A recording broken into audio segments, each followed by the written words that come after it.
All right. Now you've seen in certain things that were proven in laboratories over in Australia, as most of them were policed very, very hard. You don't do that in the United States because of security clearances, and often I would get a letter saying I had to go to, North Dakota or Carolina to go visit a laboratory and inspect it. But it's just nothing fun when you're walking in knowing that if someone would take a knife to your clear visor, you're done.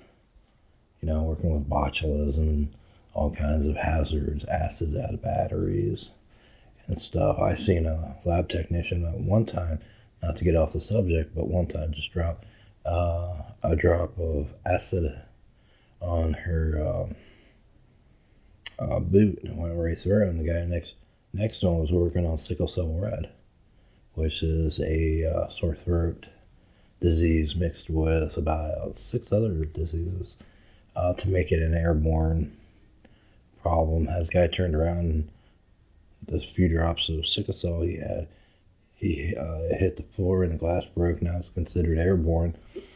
But I mean, it's how quick you can actually hurt yourself. With that being done, and that of having to deal with this problem, which was stated to be a problem inside the United States, this is a little bit more complicated, and that's why the laws overseas says you cannot give blood to a person even if they're dying, even if they have like a cord in them. You cannot give blood to that person. And the reason for that is if a person lays long enough, their body will actually destroy itself. It will either destroy itself or remake itself. When it's put out in the field, it will actually try to come back. Some people don't believe that, but that's where you technically put the person in a room, just like they do in a hospital, and you feed them small amounts of water and food. With a dead person, you don't have a heartbeat on them, so you have to make their heart work.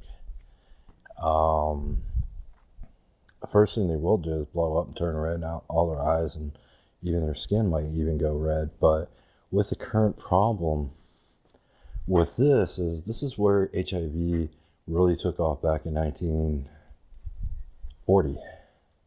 People started doing the finger thing, the prick your finger and put your blood on a piece of paper, and that was always a problem because they even found with the blood mixing on paper that people tended to hear one another's thoughts, let alone anything else. With that being done and people actually doing it, I've seen people dumb enough to do it. Friends sitting there, she'll prick her finger, put a little drop there, put a little drop there from another person, and as soon as you leave the room, their tongue's out and they're licking both.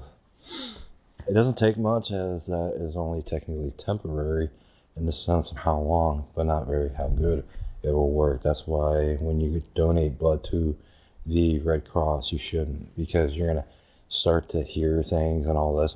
So if you ever read your mom's diary or your dad's diary, you always heard their really good life from like 30 years, from 0 to 30 years, as being dynamic. But at the end of 30 to say 90 years, or even 100 years, their life sucked in a sense of, wow, that just went downhill on a slow train. And that's the reason why.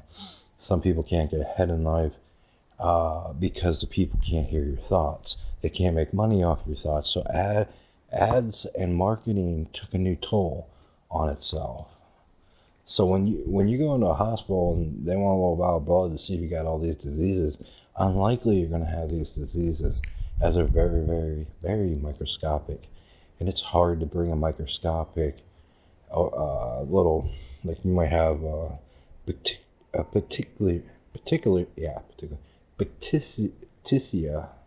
even though that's a bacteria, in your blood, which is nothing more than the mold on bread or the mold on the side of the wall. And it may be very, very small, But at the same time, people that can't see that with the microscope, because a lot of these microscopes coming out aren't very good.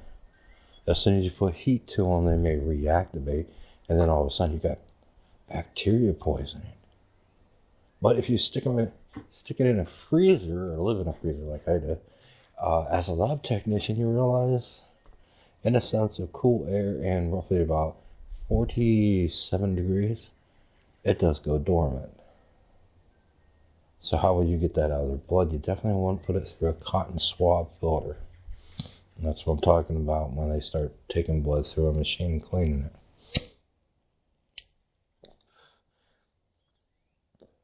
Now, when they do that, you have to have biologically 5/8 of blood that is, in some senses, before you became contaminated.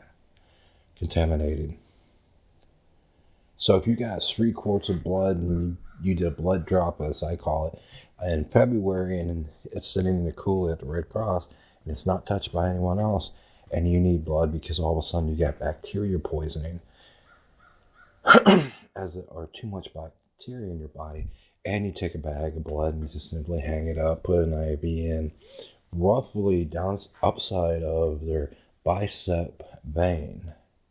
You guys are always going for the elbow. Duh, it's the wrong place. Does my brain look like it's on my hand? But anyway, if it's up on the upper bicep, it causes technically to go up underneath your body and back to your spine before it ever touches your brain. Therefore, if you got a clot in there and you don't know it, it's microscopic, you'll more than likely have back pain. Or it'll come and go, as most do. So, with that being said, it is annoying as hell, but it's the way the procedures safely